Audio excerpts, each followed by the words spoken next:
আসসালামু আলাইকুম। ওয়ালাইকুম সালাম ওয়া রাহমাতুল্লাহি ওয়া বারাকাতুহু। কেমন আছেন? ভালোই, আমি তো ভালো। আছি আলহামদুলিল্লাহ। তো এই যে আপনার বাড়িতে আমরা খবর পেয়ে আসলাম, ঠিক আছে। এই যে দেখলাম আপনার এই যে ভাঙ্গা ঘর, ঠিক আছে। আপনি ঠিক মতন চলতে পারেন না, খাইতে পারেন না, আপনার একটি ঘরও তুলতে পারেন না আপনি, ঠিক আছে। তাহলে কেমনে চলতেছেন আপনি? আমারে কি দেখবেন? আমার কিছুটাই নাই, আমার অর্থ সম্পদ কিছুটাই নাই, কিছুটাই নাই। তাহলে আপনি এই যে চলতেছেন কিভাবে? আপনার চলাফেরা, খাদ্য খাওয়া? খাদ্য খাওয়া 10 দিতেছে, খাইতেছি 10 ঘর ছায়া ছায়া আন্না খাইতেছি।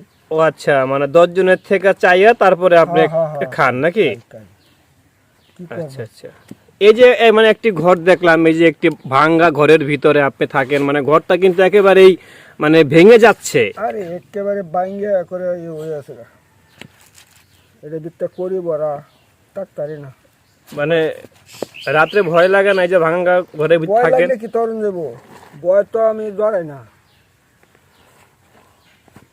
ভয় করলে কি কাম হইব? কেলা দিব আমার জায়গা এই বাঙ্গা ঘরের মধ্যে টাহন লাগে। এই ভাঙ্গা ঘরের ভিতরে থাকুন হ্যাঁ হ্যাঁ, বাঙ্গা ঘরের ভিতরে টাহন লাগে।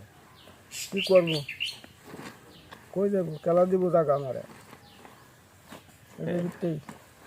আর আপনি দেখুন চইলা ফিরা খাইতে অত সমস্যা হয় না? হ্যাঁ, সমস্যা আমার হিসাবে তো আমার জায়গাও দেয় না, কিছুই না। মানে এই যে 10 মিলে খাচ্ছেন, হ্যাঁ, 10 মিলে আমার চালাচ্ছে আর আপনি খাচ্ছেন আর কি। চালাইতেছে, আর আমি দেশে দেশে ঘুরে ঘুরে খাই। হ্যাঁ, এইলা কি আপনি কি এখন একাই আছেন না? একাই থাকেন? একাই একাই এখন একাই। মানে সবাই গেছে গা আমার। 2 ফুট আছেন, 2 ভাই গেছে গা। ও আচ্ছা আচ্ছা। আমার কেউ দেখে না। মানে আপনি 2 পুত 2 দিক গেছে গা, এখন আপনার কেউ দেখে না। না, এখন আপনি একা হয়ে পড়ছেন। একাই একাই পড়ছি। কি করবো? এই এখন একাই জীবন যাপন করতেছেন, এই খুব কষ্টের ভিতরে আছেন। কষ্টের ভিতরে আছি গো, কষ্টের ভিতরে আছি গো।